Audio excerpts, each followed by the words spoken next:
welcome back. This is Tom, and this is Tom's Radio Room Show. And today we're going to look at a new old radio.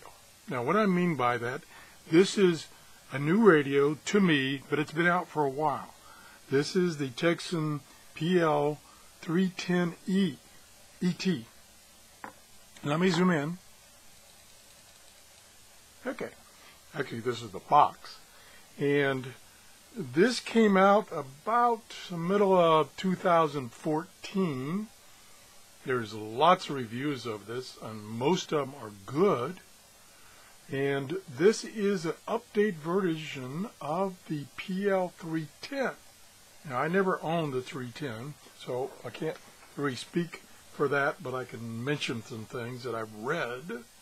The 310 came in about 2011, and it won the WRTH, which is that handbook for shortwave listeners, award for that year.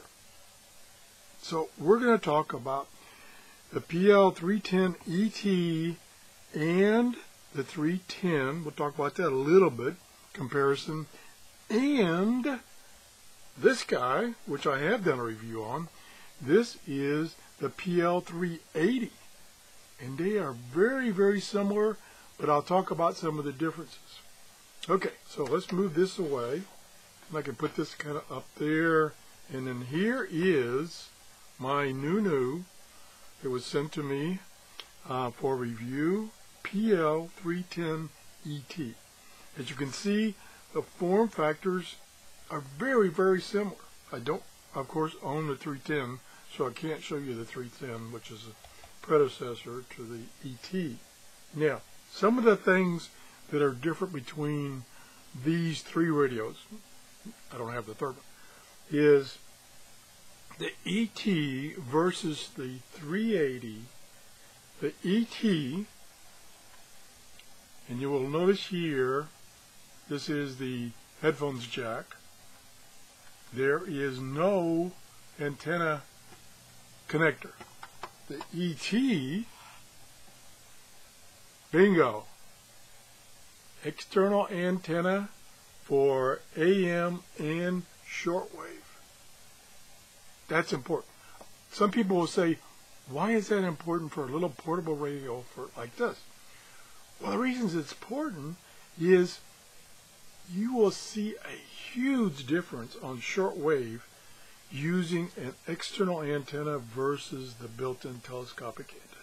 The built-in telescopic antenna is usually about 30 inches, which for listening to shortwave, that's nowhere close to what you need. You need at least 20 feet. So granted, this is a portable radio, and you can take this with you when you go to the beach or you go to a park or something, but you will see a dramatic increase in reception if you add just a straight wire external antenna. So that's why it's important to have that connector available. Now you can, on these radios that don't have it, you can connect it to the telescopic antenna via a clip or something. You can do that. Usually not as effective as a direct plug-in. Mainly because when you plug in the side on this external radio, you're going through a little different circuitry than is on the telescopic antenna. Typically, and I use that word a lot, but usually, and my cat's been around this, there's another little preamplifier for the built-in antenna to try to dig those weak signals out. And if you hook, like on this radio, if you hook an external antenna to this, it might cause overloading. Okay? And there's no, that I know of, there's no attenuation button so that you could cut that back down. Okay.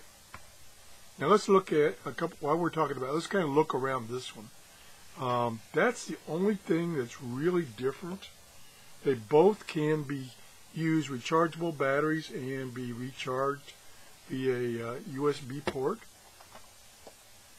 The information that is displayed on both of them are basically the same. The keys, if you look at the keys, and I get them close together as I can, the keys as far as functions, they're very similar, not identical, but very similar. Like for instance here, the ETM function is this button over here. On this radio, it's up here. Move those things around.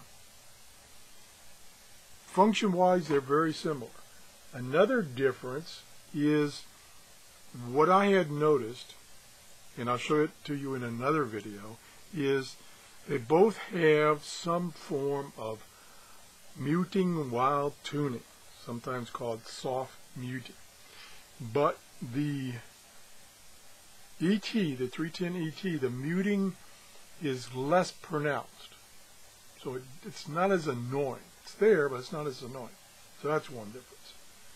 The keys are pretty much the same, but I believe, and this is just my personal opinion, well, all this is my personal opinion, and treat it with a grain of salt, is that on the small keys on the ET are a little bit recessed compared to the ones on the 310. These I can feel by rubbing my finger over there, they stick out a little more. It's ever so slightly. It's not a big deal, just ever so slightly. Okay, another thing that is difference between the 310 ET and the 310 is the 310 didn't have the ETM function. That's the main upgrade to this radio here, the addition of the ET function, which I'll get into a later show. The 380 is a tiny bit smaller. And the main reason it looks smaller is, I think, now, I don't know. It seems like it's a little smaller, but it isn't. It's so minor. Forget it. Forget about that. I'm sorry I even brought that up. Okay. Neither radio has a single sideband function. So that's one difference. Another reason that I got this, or someone sent me this, is to inform me that right now on Amazon, these are on sale. They're normally run about $50, maybe a little over $50. They're now on sale on Amazon for $41 and change. So that's quite a reduction from $50. The 380, when it originally came out, it was about $80. I didn't price it to get a, I think you have to buy a used one. Don't know if you can buy one of these new or not. The other thing about both of these is they have a lot of bandwidth options. They have from 6 to 4 to 3 to 2, 1 kilohertz bandwidth. So a lot of bandwidth functions that most radios in this price range don't have. Some of them might have 2, like a music and news button. That's about it. That's about it. I don't think of anything else. Oh, another thing. Oh yeah, here's a biggie. I almost forgot about it. Is the tuning dial. Here is the 380, and it has a tuning wheel. This has, the 310 ET, has a tuning knob. So that knob, as far as carrying the radios, it sticks out a little bit. Now they both came with a carrying pouch like this, which will protect the radio when you're lugging it around. You stick it in your car or you stick it in your suitcase. They both came with earbuds. Not that great, but they do give you, well, it's probably a dollar store earbuds. Nothing fantastic. So I will be doing some more shows on this new to me. Again, it came out in 2014. Tecsun Pl-310ET. So if you enjoyed the show, please give me a thumbs up. Thanks for everyone that subscribes to my channel. About a month ago, we finally broke 7,000. And I'm shooting now for 8,000 subscribers. And if you have any comments, leave me a comment or even send me an email to TRRS73@gmail.com. Thanks for watching and have a great day. Bye-bye.